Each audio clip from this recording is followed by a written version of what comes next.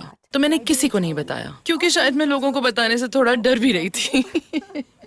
لیکن جس طرح میری فیملی کو پتا چلا، مجھے نہیں لگتا انہیں یاد ہوگا، مگر مجھے یاد ہے. ہم ڈنر پہ گئے تھے اور ہم اس ریسٹورینٹ میں بیٹھے تھے، اور میں اپنے گھر کی اکلوتی لڑکی ہوں، اور کیونکہ میں اکلوتی ہوں تو میں اپنے والد کی بہت لاڈلی بیٹی بھی ہوں. اور وہ میری شادی کی بات کر رہے تھے، تو میرے والد کہہ رہے تھے کہ جب ایلما کی شادی ہوگی اور وہ ایک خوبصورت چرچ میں جائے گی اور میں اسے لے کر جاؤں گا، کیونکہ ان کے بہت سارے پلان تھے میری شادی کے حوالے سے. تو میں بہت خاموش تھی اور بس اپنا کھانا انجوائے کر رہی تھی اور انہیں باتیں کرنے دے رہی تھی خاموشی سے. تو اچانک میری والدہ نے کہا کہ ایسا بالکل نہیں ہوگا، اور ظاہر ہے میرے والد بہت حیران ہو گئے اور کہا کیوں، ایسا کیوں نہیں ہوگا آخر؟ تو انہوں نے جواب دیا کیونکہ یہ مسلم ہے. تو میں نے تیزی سے کھانا کھانا شروع کر دیا. امی نے نماز پڑھتے دیکھا تھا، کیونکہ انہوں نے جب مجھے نماز پڑھتے دیکھا تھا تو وہ سمجھ گئی ہوں گی کہ شاید میں نے شہادت لی ہے اور میں مسلمان ہو گئی ہوں. لیکن مجھے لگتا ہے انہوں نے سوچا ہوگا کہ یہ ایک فیز ہے جو زیادہ عرصے نہیں چلے گا، کیونکہ شاید میری عمر ایسی تھی یا میرا مزاج ایسا تھا، کیونکہ جب میں کسی چیز کو پسند کرتی ہوں تو اس کے لیے بہت پرجوش ہو جاتی ہوں اور میں اس کے لیے بہت حساس ہو جاتی ہوں. تو میں نے اپنے مذہب کا دفاع کیا. مجھے بہت خوف تھا اپنے مذہب کو کھو دینے کا، اور جو مجھے ملا ہے اسے کھو دینے کا.